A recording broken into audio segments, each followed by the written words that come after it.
But I don't see a reason in any way, shape, or form for anybody to start with 500 milligrams testosterone, enanthate, propionate, cypionate, whatever ester, right from the start. You want to get a starting point with the lowest effective dose that you're happy with the progress.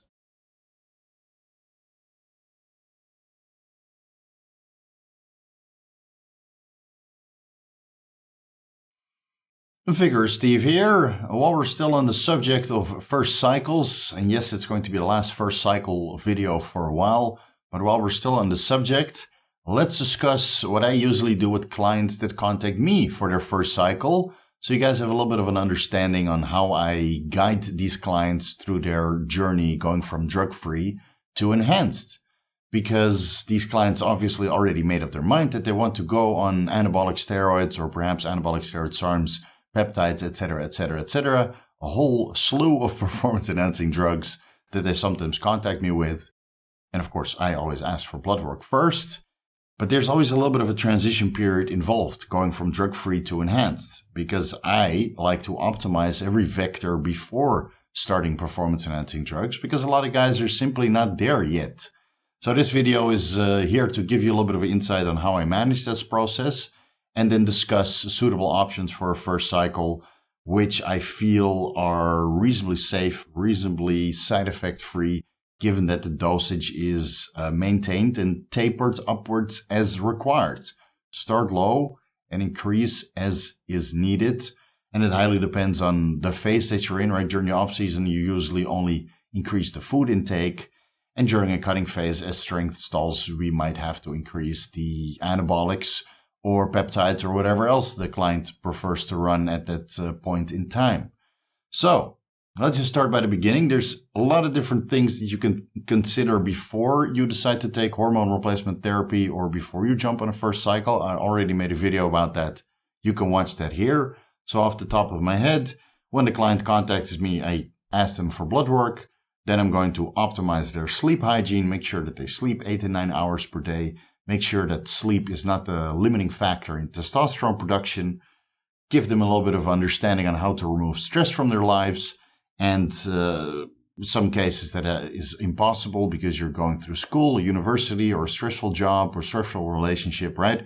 We try to mitigate that as best as possible. Make sure that their nutrition is on point. Make sure they eat a significant amount of calories to the point they probably reach their natural potential first. So that might take a couple months before they're even ready for their first cycle. Because again, you need to eat a decent amount of calories. So when you are ready to go on your first cycle, the dosage can be low because you're growing from food. Obviously, you're growing from proper training strategies, and you're growing a little bit from the health supplementation with supply micronutrients on top of the diet that is now completely personalized. And then once that's all set in stone, right, there's limited stress, they're sleeping correctly, they're meeting all the micronutrients, and they're perhaps taking health supplementations or supplements which are positively associated with testosterone production naturally. I also made an entire video about that. You can watch that here. Then the nutrition is in place. They're eating a decent amount of calories. Once they're close to reaching their natural limit, and the progression in strength starts to taper a little bit, basically flatlines, so they're not really making progress with strength anymore, and everything else is in place to make sure they have a productive workout and they can make as much progress as they can before resulting to performance-enhancing drugs. Now, when everything flatlines regarding strength progression, they're not really changing body composition anymore, besides perhaps gaining a little bit of body fat because the calories are so high. Everything is optimized.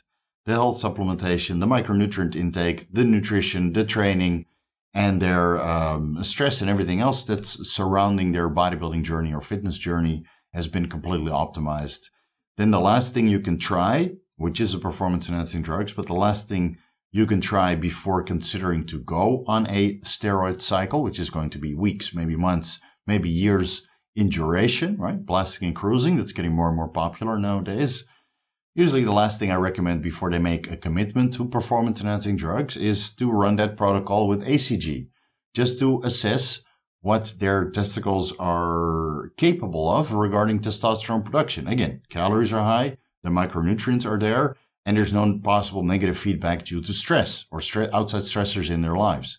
So this ACG protocol will work. You could watch that here. It's not a protocol that you long run for a prolonged period of time because, again, the more ACG you take, at one point, serum estradiol concentrations will be reasonably high, which cause a negative effect on the hypothalamic pituitary testes axis as well. So LH and FSH concentrations will downregulate. This ACG protocol going from 100 IUs 3 times per week to 250 IUs 3 times per week to 500 IUs to 1,000 IUs 3 times per week to perhaps 1,000 IUs every day. We're just going to a point where the client feels good, right? Where we hopefully raise their testosterone concentrations to the top or over the reference range just to mentally prepare them how a cycle is going to feel, right? But if you keep running 1,000 IUs ACG every day for a couple weeks to months on end, then yes, hypothalamic pituitary testes axis and adrenal axis is going to downregulate because the estrogen surge that it eventually produces is going to lower the LH and FSH concentrations, which then now your testosterone production solely relies on the ACG. So again, when you're going on cycle, that's probably a comparable scenario that you're getting into. So it's just a temporary phase that you're undergoing. You want to assess the potential of your testicles so you know, okay, this is my baseline. This was my baseline before I contacted Coach Steve to go on my first cycle. Then my baseline after I added in the nutrition and everything else to optimize my natural testosterone production. Maybe you went from 300, 500 nanograms per deciliter on your total testosterone to 600, 700, 1,000 nanograms per deciliter. I've seen that. I mean, I've helped a decent amount of guys through their first cycle. So maybe some guys are happy at 1,000 nanograms per deciliter and they're like, you know what? I don't need this stuff. I'm pretty good where I am. And you make progress like that for a year, maybe 2. They really reach their natural potential. And then with everything in place, maybe testosterone still declines. And then they try an ACG protocol just to assess if they can even restore it to the top of the reference range or slightly over the reference range. Now, let's say the ACG protocol is successful and you end up at, for example, 500 IUs 3 times per week or 1,000 IUs 3 times per week. And you see that your testosterone is at the top or over the reference range. Maybe it's even 1,500 nanograms per deciliter. That kind of determines how you're going to start with your first cycle, right? Because you want to go over serum concentrations on what your testicles are able to produce. So I didn't have access to this information because there was nobody. There was no YouTube when I started my first cycle. But it's something I wish I did before I even started my first cycle, right? My diet was optimized. My health supplementation could have been better, but many of the health supplements that are around nowadays are not available or were not available back then. But my nutrition was okay. My training was completely optimized. I was eating in a caloric surplus. I was in a no-stress environment because at that time I lost my job due to the bankruptcy of the consultancy firm that I was working for due to the economic crisis. So there was no stress. So I was able to make a lot of progress on a very low dose of 250 milligrams of testosterone enanthate per week. But if you're able to get your serum testosterone concentrations up to 1,000 nanograms per deciliter before you start your first cycle, right? Mine was 650 nanograms per deciliter. And maybe you can even raise that to 1,500 nanograms per deciliter by doing a short-term ACG protocol to raise your total testosterone concentrations to a super physiological amount, which is not possible without the ACG. That kind of determines how high your testosterone dose is going to be. So I've had clients that come to me at 300 nanograms per deciliter. We optimize everything. They get up to 400 nanograms per deciliter. And then they go on the ACG protocol. And we end up at 1,000 IUs every day. And they're at 500 nanograms per deciliter. Their testicles are not really cooperating, right? Unfortunately, which also gives you some insight. Said, listen, okay, my testosterone levels will never be that high, regardless of what I do. Maybe I need to go on hormone replacement indefinitely. Because even if I do post-cycle therapy, the maximum I was able to produce was 500 nanograms per deciliter. And without the ACG, I was at 400, right? And plus years later, right? You've been doing blasting and cruising and hormone replacement in the meantime. Maybe years later, you can be happy with 300 or 250 nanograms per deciliter. Yeah, most guys would choose for indefinite hormone replacement therapy instead. So it highly determines on how high you can get your total testosterone concentrations with all the adjustments before you start taking a first cycle, that determines the dose of your testosterone when you start a first cycle. So let's say you get up to 500 nanograms per deciliter. Your testosterone dose can be 250 milligrams per week, right? Because it's already 2, 3, maybe 4 times higher than the amount of testosterone you were able to produce. And keep in mind that anabolism isn't only regulated with testosterone concentrations, right? There's many anabolic processes in the body that you can optimize, right? The growth hormone and the insulin and right, micronutrients just being present. A lot of guys are not optimally growing muscle because they're in a chronic caloric restriction or chronic micronutrient deficiency. So let's say you go from 500 nanograms per deciliter and you start your first cycle on 250 milligrams of testosterone enanthate per week. You jump up to 1,500, 2,000 nanograms per deciliter, depending on your injection frequency and when you check your blood work in relation to the injections. Because if you check your blood work the day after the injection, your total testosterone is going to be significantly higher as doing your blood work the day before the consecutive injection, right? It might fluctuate with 300, 500, sometimes even 700 nanograms per deciliter on your total testosterone concentrations, especially if you do a single administration per week, right? I can get, 2,800 nanograms per deciliter the day after an injection of 1 ampule of testosterone enanthate, dosed at 250 milligrams per 1 milliliter. And then if I do my blood work the day before another injection, so that's 1 injection per week, the full dose 1 time per week, then I may be at 1,700 nanograms per deciliter or 2,000 nanograms per deciliter. So that's a steep decline over the course of the week. So everything I know right now, most of my clients would run either daily micro-administrations of their weekly testosterone dose, or they would go with a bi-weekly administration protocol, let's say 125 milligrams on Monday and Friday, right? And it highly depends on their body fat levels, where their estradiol came up with this ACG protocol, because some guys don't produce as much estrogen as the other guy. So it highly depends. Let's say you bring your testosterone from 500 to 750 nanograms per deciliter with a normal eating strategy and optimizing all the health supplements, right? Being in a caloric surplus, improving your sleep hygiene, but your estrogen didn't really budge, or maybe you improved your body composition in the meantime, right? So your body fat got lower and your potential for aromatization got less. So you see that the estrogen doesn't really budge, but the testosterone came up. The testosterone came up significantly with the ACG protocol, but your estrogen still within the reference range, even though your testosterone is over the reference range. All right, maybe you can get away with a biweekly administration strategy regarding your 250 milligrams testosterone enanthate per week, and using diethylmethane and perhaps calcium diglucarate to manage the estrogen balance in your body. Right? The conversion is not too severe. But let's say your testosterone goes up, not dramatically, for whatever reason, maybe because you're a high aromatizer, and your estrogen is through the moon even before you touch any steroid, right? Your estrogen is already high without any performance-enhancing drugs, without the ACG protocol, then it's disproportionately higher after incorporating the ACG protocol just to see what your testosterone potential is.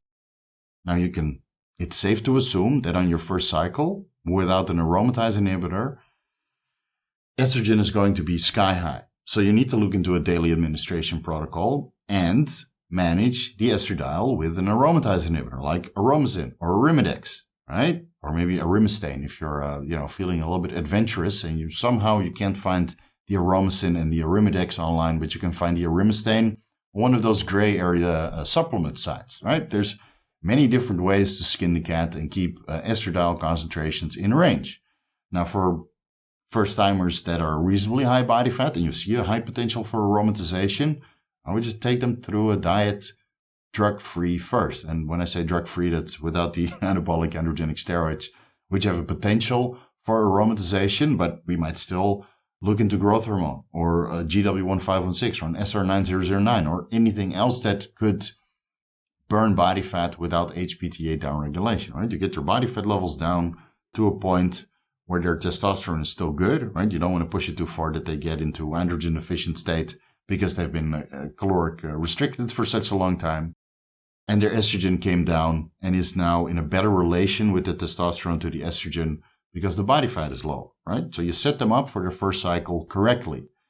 You have to have everything in place You need to live like a full-time bodybuilder, unless you're doing it for hormone replacement therapy purposes. Then the guys contact me.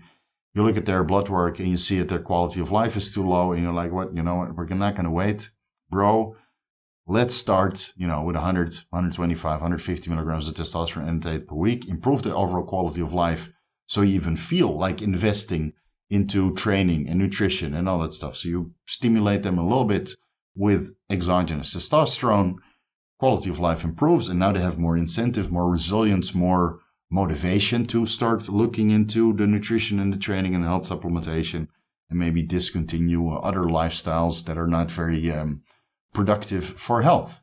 So let's say you're a bodybuilder.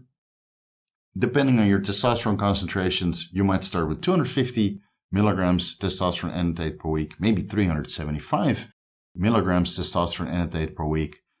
But I don't see a reason in any way, shape, or form for anybody to start with 500 milligrams testosterone enanthate, propionate, cypionate, whatever ester, right from the start. You want to get a starting point with the lowest effective dose that you're happy with the progress. And that really determines, or it really depends on where your total testosterone levels came at, right? You want to at least double that or triple that to get a boost in your performance. Because again, strength has been stalling, you're flatlining in your gains. So you need to double, maybe triple your testosterone concentrations in the bloodstream to proceed. And in my case, I went from 650 to, I'm assuming 2,500 nanograms per deciliter. So that's, 3-4 times, right, out of what I was able to produce naturally. But I honestly think that I could have gone from 650 nanograms per deciliter to 1,000, maybe even higher, on an ACG protocol, which didn't exist at the time. Nobody was talking about that, besides the ACG diet, but it's in a completely different context where you only eat 500 calories per day, right? And you're happy by maintaining your testosterone concentrations on a protocol like that. So let's say I was able to bump my testosterone to 1,000 nanograms per deciliter, and I would go on 1 ampule of testosterone per week. I would still make significant gains. Significant gains. Now, let's say you do that for 4 weeks. You go on 250 milligrams of test or 375 milligrams of testosterone per week. 125 milligrams Monday, Friday, or 125 milligrams Monday, Wednesday, Friday, right? You control estradiol with dinyl methane, perhaps calcium deglucarate, perhaps an aromatase inhibitor. There are no real set guidelines because it highly depends on body fat. It highly depends on individual conversion rate, on your injection frequency, right? There's many variables that play into aromatization. It is difficult to give generalized guidelines. I would just advise everybody to have an aromatase inhibitor in place just in case. And then what I do with my clients, the first 4 weeks, if they're a high aromatizer, they're on an aromatase inhibitor from the beginning, but most guys are in a decent body fat percentage, and I feel safe that they don't need an aromatase inhibitor. So we start with dinyl methane. Some guys don't start with any method to control estradiol concentrations because they're already at 15, 20 picograms per milliliter. While their testosterone is quite high, so I feel that they don't need an aromatase inhibitor or a method to control estradiol concentrations right from the beginning. They start with 250 test, 375 test. 4 weeks into that protocol, we do blood work. See what changed. See where their testosterone levels went to, right? From the ACG protocol to the exogenous testosterone protocol. See where their sex-hormone globulin ended up. See where their estradiol concentrations ended up. See if they have an adverse reaction to the oil. Because, again, not everybody can source pharmaceutical grade, and some guys need to go with an underground lab. So, mentioned that 1,000 times before, watch that video here. Some guys run underground lab. We don't know what the carrier oil is, but within 4 weeks, you should know if the carrier oil is synthetic or is causing some sort of inflammatory response by checking your high sensitivity C-reactive protein marker, right?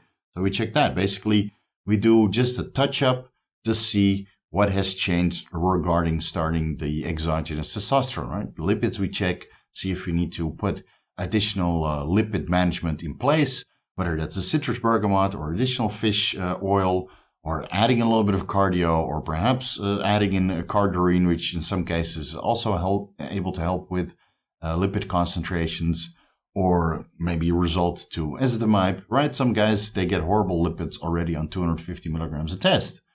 It happens, right? And the only way you really know is by doing the blood work just 4 weeks into it. Only on testosterone, right? For the first 4 weeks, there's only testosterone to get some experience with one compound at a time, right? It might be that they start recomping. That's what happened to me. I went on 250 tests. My calories were sky high. I was getting a little bit fat. Within 4 or 5 weeks, I started to recomp on the same amount of calories. And it was, you know what? Let's get shredded, right? And then you open a little bit of the floodgates because you need some ancillaries and additional fat burners to really optimize that first cycle. And I think, honestly, because of the clenbuterol that I incorporated at one point and adding in a little bit of ACG, that I was able to sustain all my strength and actually make progress up until the last week of doing a photo shoot preparation protocol. Now, let's say after 4 weeks, your estrogen is still good and you're managing that correctly with an aromatase inhibitor or diethylmethane. You can consider adding in the ACG or HMG just to keep the testicular function going, right? You want to see how your body responds to the testosterone only on a low dose of 250 milligrams, 375 milligrams per week with whatever injection frequency you feel is appropriate. See how you respond first, and then consider adding in an ACG or an HMG or a neurosteroid supplementation protocol like DHEA and Pregnenolone supplementation. So with the ACG and HMG, you keep testicular function going. Personally, I would still go for HMG, but I understand it's expensive. I understand it's not available for everybody. Most guys can get good results with either 250 IUs ACG 3 times per week. Some guys can reduce that to 150 IUs ACG 3 times per week. And some guys would prefer HMG instead, just like I prefer HMG instead.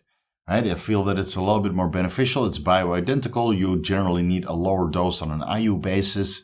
So I feel that 250 IUs ACG gives comparable testosterone production, estrogen production, and overall testicular function as 37.5 IUs HMG 3 times per week. And some guys can even get away with 37.5 IUs twice per week. So that's 1 vial of HMG per week just to sustain testicular function, ensure fertility in the long run, keep testosterone and estrogen a little bit higher than otherwise is possible with exogenous testosterone. And of course, HMG and ACG also promote neurosteroid production. And you can kind of go with that because you're an exogenous testosterone, so your testosterone levels are going to be high. And your estrogen are going to be higher as well, right? Your estradiol concentrations might be elevated as well, depending on your aromatase inhibitor protocol. Now you go on ACG or HMG, your testosterone and estrogen are going to be higher, but you might increase your aromatase inhibitor preventatively just to keep estrogen balanced. And now you can see the difference between 4 weeks on testosterone only, giving yourself a little bit of a break from this ACG protocol that we did before starting a first cycle, just to assess the testosterone potential of the testicles.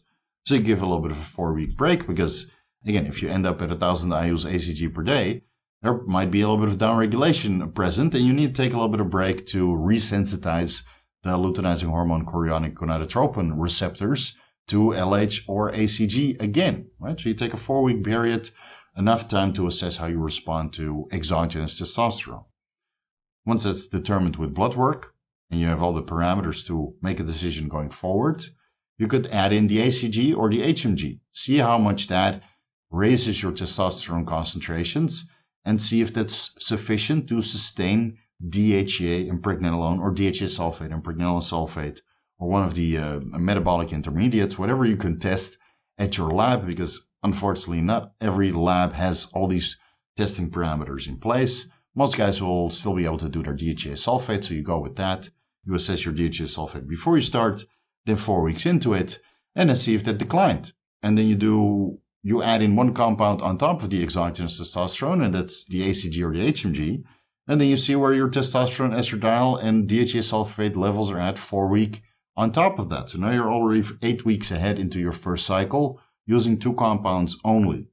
You should still be able to make continuous progress because, again, testosterone enanthate or cypionate, let's say we go with those esters, they build up over time. That might take 4 weeks. So after 4 weeks, you should be able to raise peak serum concentrations on this particular dose of testosterone. And then when you add the ACG or HMG on top, you should be able to get additional testosterone production in the testicles, raising serum concentrations even further. So now you can set yourself up for another 8 weeks of progress because, again, serum concentrations just keep climbing and climbing. You don't need to bump from 250 test to 375 test after 4 weeks or 6 weeks or 8 weeks because the ACG or HMG will carry you further. And again, in my scenario, when I was on 250 test and adding in a little bit of ACG with various protocols, because again, no guy on YouTube really explaining how to go through this process. So I tried various dosages and I kept making progress. Right? But I also added in the clenbuterol, I'll be fair, and that contributes to making progress as well. I did not get any weaker over a period of 13 weeks. I just kept getting stronger and stronger and stronger, even though I was doing 2 hours of cardio at the end and restricting my calories quite severely. Just kept getting stronger. Right? It was great, honestly. It was great to go through that process. Now, with my clients, it really depends on where they're at and how they want to proceed after those initial 8 weeks, right? Get some experience with testosterone, then get some experience with testosterone and a method to keep testicular function in place. Now, for the guys that are a little bit older, the ACG didn't really work, right? Their testosterone levels didn't go up, their DHEA sulfate or neurosteroid levels didn't really go up. Okay, we forgo the ACG, we forgo the HMG. Perhaps it's a worthy endeavor to explore afterwards, see if that can raise testosterone, estrogen, DHEA sulfate, etc., and testicular volume and function. See if that can raise that. If that's not really effective, and in those cases, the testicles and the adrenal glands aren't really cooperating, so we look into DHEA and Pregnenolone supplementation instead. Right? It highly depends on the individual. Everybody responds differently to different performance-enhancing drugs. And then, of course, the age highly factors into that as well. But take it from me, all of these clients are doing everything else besides the performance-enhancing drugs to optimize their lifestyle and their dietary practices just to make sure that they get the most out of it. So the dosages can be low because everything else is optimized and fuels the anabolism and the overall experience during the first cycle, right? Because there's so many things that contribute to the successful outcome of a first cycle besides just going on the steroids and the ancillaries and whatever else the guys like to run alongside of it. Now, let's say you get good response from the testosterone and then for 4 weeks and then 4 weeks on top of that with the ACG or HMG protocol. All right, now we can look into another compound. Of course, we do blood work first. See where their testosterone, estradiol, and DHEA sulfate and all the other health parameters are at. See how the body is responding to this single dose of testosterone and a method to keep testicular function going, or the DHEA and Pregnenolone supplementation, and see where the levels are at. Now, then it highly depends on the goals of the individuals. What is the next compound? Like some guys, they come to me lean, right? They did their diet before that time. Okay, their testosterone is not really optimal, but I'm able to help them get out of it by raising their calories, raising their health supplementation, and marginally bring their testosterone back up to comparable levels, or maybe even higher to where it was before they started dieting, but they still stay in shape, because they reverse diet, and we do it over a slow and steady process of a couple months. Let's say they're 10% body fat, right? And they want to grow. They want to grow. And they're kind of tapering off after 8 weeks on 250, 375 milligrams of testosterone per week.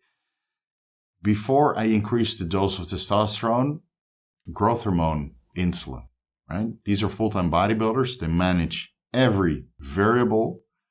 They live the lifestyle 100%. They didn't gain any body fat, right? Because they adhere to the diet 100%.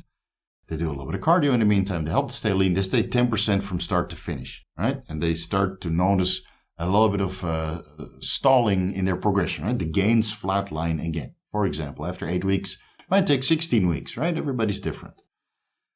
At one point, for those guys that live like full-time bodybuilders, I would tell them growth hormone second.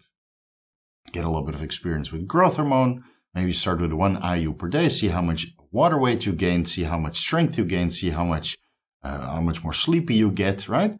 One compound at a time, starting at the lowest effective dose of 1 IU growth hormone per day. Maybe we start before bed, depending on their sleep hygiene. Maybe we start before fasted cardio, depending on their body fat levels. Maybe we start before workout, depending on their aspirations and training intensity, right? So again, a lot of variables to keep into consideration, but in most cases, I add growth hormone.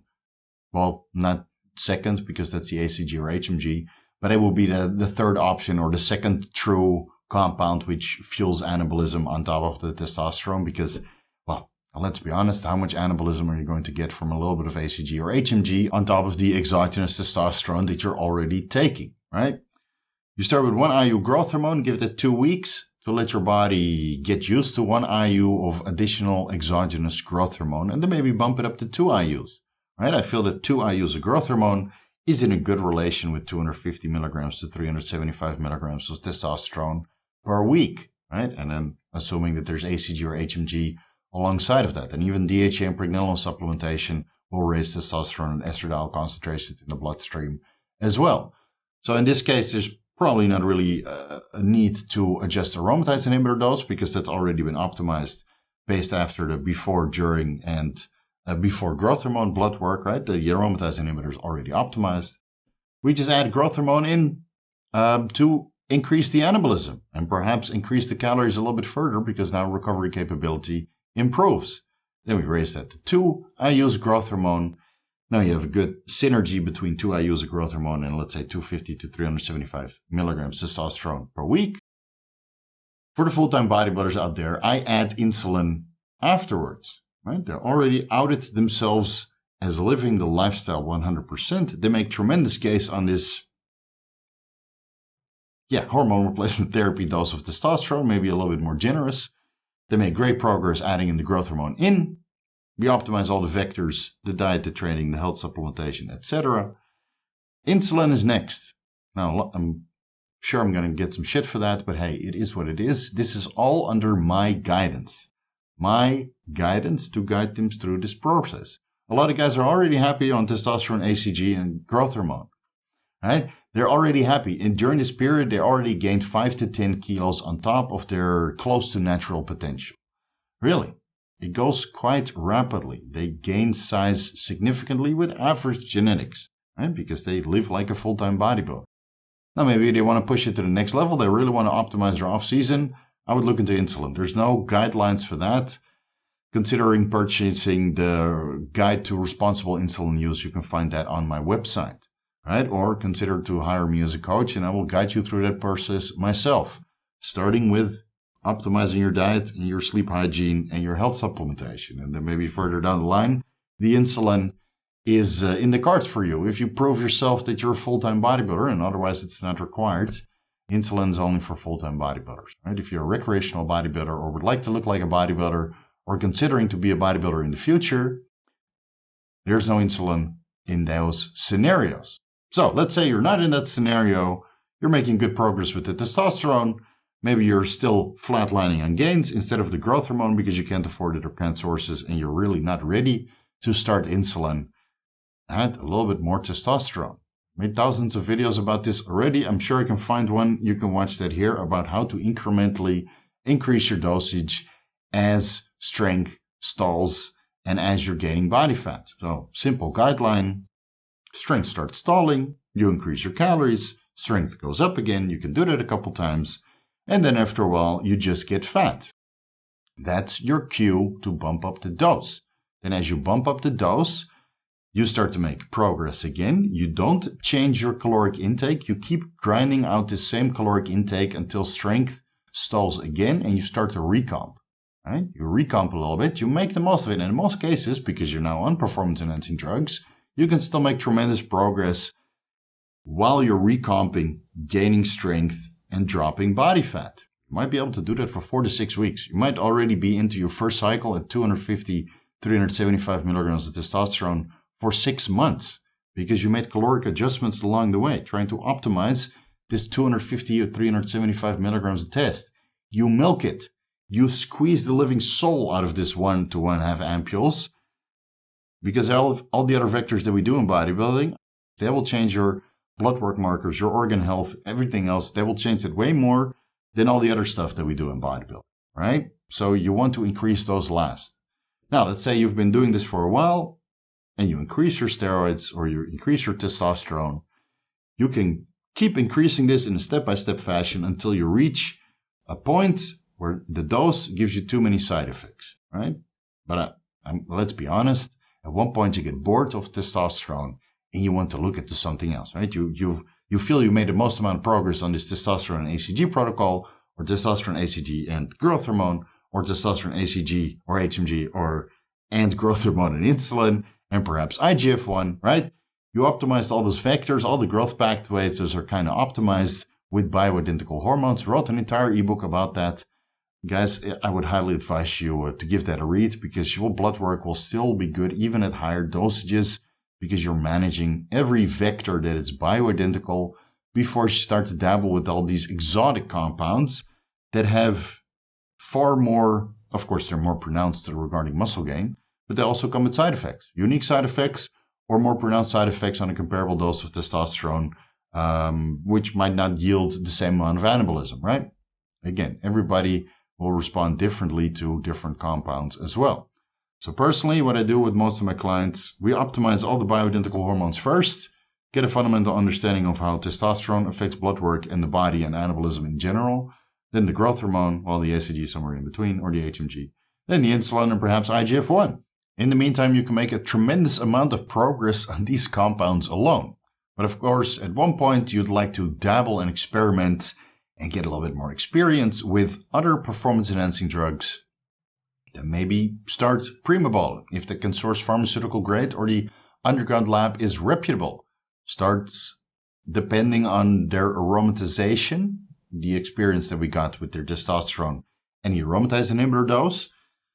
Maybe we start in a 1-to-1 ratio. So let's say they ended up with 500 tests or 750 tests. Now, I don't think that we're going to jump from 750 tests to 750 tests plus 750 primo. Maybe lower the dose of testosterone to 375 or 350, right? Probably 375. 125 milligrams testosterone anthate Monday, Wednesday, Friday.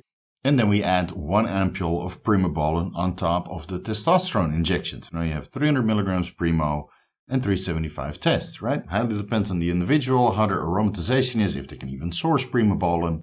Maybe some guys would like to go with Boldenone. That sounds a little bit more appealing. They want to get the appetite boost, and they convince themselves that Boldenone is going to give them that roundness. And maybe they want to raise their hematocrit a little bit more over Primobolan, or the Primobolan is too expensive, or they can't find it, right? There's a million different reasons why people would want to run different compounds. For whatever reason, you add one compound in at a time, right? Start with test plus primo, or start with test and Boldenone, or start with test and Anavar, right? Get some experience with that compound. And right, we're going to a million different paths now, but I hope you understand the general overview. There's a process that takes place before you go in your first cycle, just to see where you're at and to determine if you can even do a post-cycle therapy successfully in the future, right? Because at one point you might want to do a post-cycle therapy for health reasons, fertility reasons, or maybe because you're bored with this whole bodybuilding thing and you kind of call it quits and you want to travel the world or pick up another sport that doesn't require performance-enhancing drugs. So it's a temporary thing, might be a temporary thing for 50 years, might be a temporary thing for 3 years, maybe 6 weeks. Who knows? Maybe you have an adverse reaction to testosterone. That happens too. So you determine how high your testosterone potential is going to be. And then when you're ready to start your first cycle, you add in one compound at a time. And it really depends on your goals and how you treat this first cycle regarding the health supplementation, the blood work, and being a little bit more patient with the process, also progress and process, because it takes time to build muscle, right? And you don't want to walk around like a balloon monster covered in pimples and water retention and lower back pumps because you took that de-anabolic kickstart. It's really not required. You just need to be patient from the beginning. And again, the guys that I work with, they're highly patient because I tell them, you contact me for your first cycle. That's great.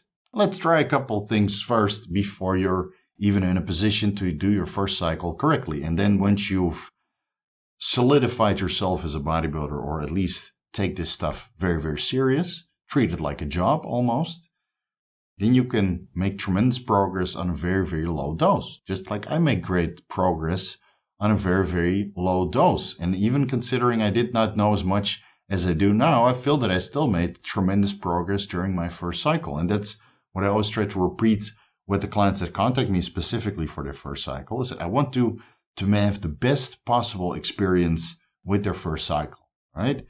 get a very comparable state of health as to before their first cycle by putting all the health supplementation in place and having much better nutrition than when they started, when they contacted me.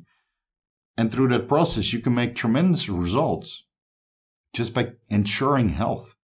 Because if you do your first cycle incorrectly, you go on a way too high dose of testosterone with a deanable kickstart, and then maybe after a while you're like, oh man, I need the Trenbolone sandwich because I'm not making as much gains as I expected to make off my 500 test and 40 milligrams of Debo kickstart.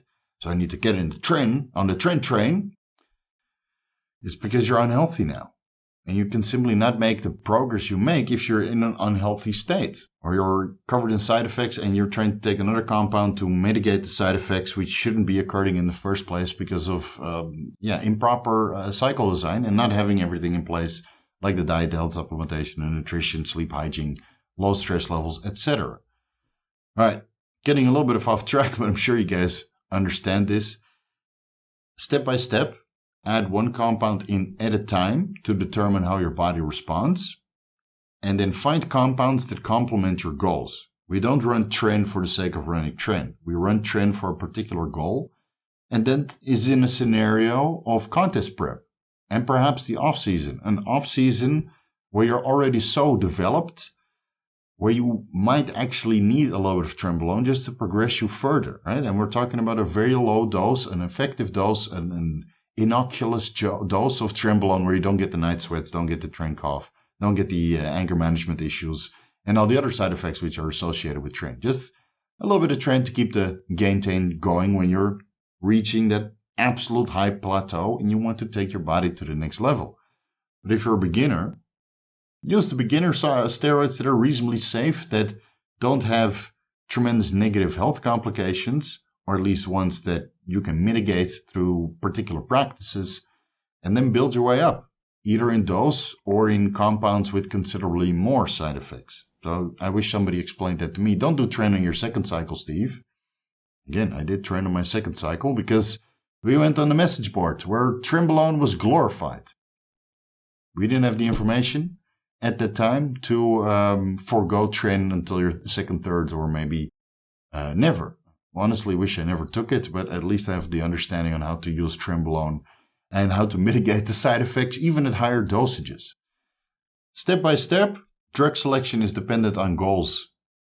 And then if those performance-enhancing drugs give tolerable side effects or unnoticeable side effects, they are continued and perhaps increased as needed. Again, we start with the lowest effective dose to get decent results, but not a potential for side effects, right? You make the most out of the lowest dose because you can always increase the dose. You can start with 5 milligrams of Anavar sublingually and maybe run that for 4 weeks. Minimal changes in lipids, minimal changes in liver enzymes, only pure sweet gains, maybe a little bit of hypertrophy of the tongue muscle. Who knows? There might be a localized effects by taking anabolic androgenic steroids sublingually. Then you go to 10, and then maybe 20, and then maybe 25. Instead of starting with 25 milligrams of Anavar or 50, 80 milligrams of Anavar, like some guys recommend. Yeah, you need to start with 80 milligrams of Anavar right from the beginning because otherwise it doesn't work. No. Let's rewind. Let's spend a couple months researching Anavar, researching where to source it, researching how to get it tested, and then start with the lowest effective dose because you now have legit Anavar in your arsenal. Right? 5 milligrams, 4 weeks, and maybe 10 milligrams, 4 weeks. Maybe you're happy with the results, you call it quits. Maybe you're like, let's see what 20 milligrams does, right? And you slowly build it up as your muscle mass increases and as you flatline and stagnate and not make as much progress as you did at the beginning of increasing the dose, right? It's just continuous adjustments. That's why people hire a coach. And as you get more experience with your own body and with the drug selection that complements your goals, but also complements your physique, your individual genetic makeup, where your blood work stays acceptable and you don't get a tremendous amount of side effects for a dose that is effective. That's your drug arsenal, and you just cycle those up and down. It doesn't have to be rocket science. Steve, what about dihydroboldenone? I don't care. I'm not interested in dihydroboldenone or ment because I know it works. I know it works for myself. I know it works for 99% of my clients. And it's very simple. The drug selection is as follows. Test ACG or HMG, an aromatase inhibitor like diethylmethane or aromasin, I would choose Aromacin over Arimidex or Letrozole, Anavar, Primo, growth hormone, insulin, IGF-1. And then maybe if needed, if there's a contest, right, then maybe the Trenbolone, the Masteron, the Winstrol, Superdrol, Halotestin. But in most cases, it's really not required to develop a phenomenal physique. I think that pretty much covers it first cycle. Yeah, I think that pretty much covers it. So I'll leave you with that. Thank you guys so much for watching. If you're looking for the most comprehensive guides to bodybuilding pharmacology and want to find out how to use bioidentical hormones safely and steadily to keep making gains and gains and gains and gains and gains during the off-season while your blood work stays reasonably manageable, look on my website, vigoroussteve.com/shop. I got a whole bundle dedicated to how to use bioidentical hormones during the off-season reasonably, safely, and keep making gains upon gains upon gains, given that you increase your calories alongside your strength and perhaps your dosages in a later state during the off-season. Follow me on Instagram at VigorousSteve. Vigorous crew, you guys know what to do. Front double bicep for you guys. Much love, much appreciation. Thank you guys so much for watching, and I'll see you in the next video.